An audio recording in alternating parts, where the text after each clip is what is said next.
Do you exercise and you find that you end up always hurting your back no matter what you do? Hi, I'm Janet Holtz, clinical exercise physiologist and certified health coach. I offer a whole person health approach to exercise, especially for people limited by pain or fatigue. In this video, I'm going to run through some of the most common exercises that tend to lead to recurrent back pain. The first one is sit-ups or crunches or any machines that mimic that movement. Our core muscles are not designed to move the body. They are stabilizers. Unfortunately, this exercise, which actually was never meant to be an exercise, it was designed to be a fitness test for large groups of people. It's found its way into mainstream fitness, and we have machines and exercises and all kinds of modifications to sit-ups like crunches and reverse crunches that ask the core muscles and the spine to do exactly what it's not supposed to do. It's not supposed to move the body. So definitely eliminate these from your repertoire of exercises. Anything that mimics a sit-up or crunch type movement, including rotation.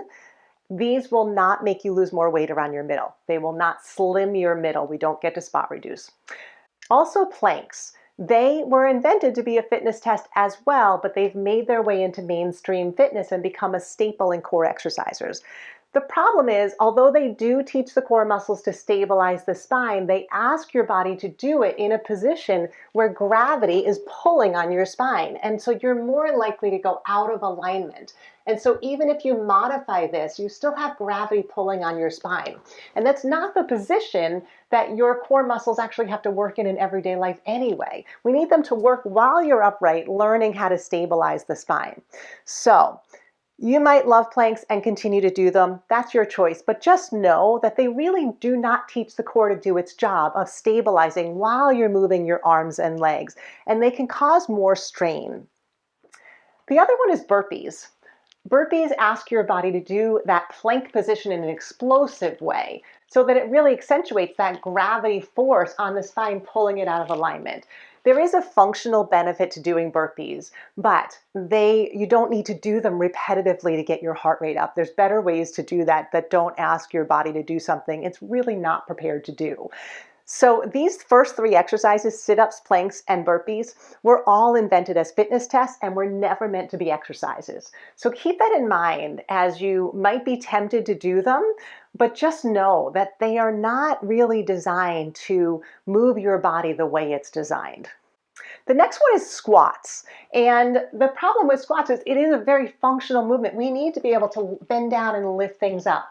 The problem is when you do it with your head up, which is often a cue that I hear, doing squats with your head up. When your neck flexes, your lower spine flexes. So this takes the spine out of its natural alignment, and then it puts forces on the spine. If you add weight to that, especially if you're doing it with a bar and your back arches, then you're going to strain your spine doing this. It's not the way we're supposed to lift things up. We're supposed to lift in our alignment, dialing up our spine, dialing up our core strength, and hinging at the hips to lift, using the stable core and the hips to lift, rather than using the thighs, which overstrains the knees as well, and doing a squat by hinging, not head up and chest out.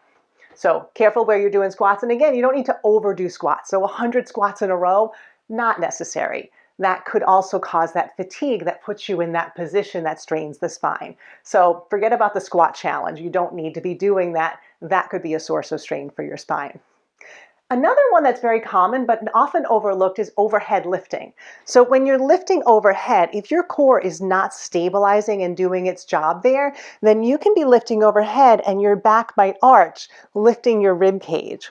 There's two reasons why this happens. One, not using the core to stabilize as you're lifting overhead in that motion, but also not using the triceps. The job of the triceps is to extend, not to kick back. So this is one of those exercises that separates muscles and teaches your body not to work the way it's designed. We want to teach the triceps that they're part of this overhead and pushing motion. So using your triceps in this overhead lifting and using your core to anchor your rib cage down keeps your back from taking the strain when you're lifting overhead.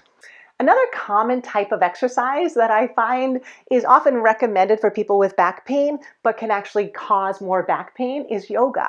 We think of it being this gentle thing to do, but the movements in yoga, for instance, like a warrior pose, is not a pose that we're used to doing in everyday life. So if you ask your body to do this and a whole other list of movements that it's not ready to do for a whole hour or an hour and a half in a yoga class, as you start, your back is probably going to complain. It's not going to like it. It's not going to have those foundational skills to be able to do this with the support it needs to do all those movements without straining your back. So please don't just jump into a yoga class. You need to build those skills gradually.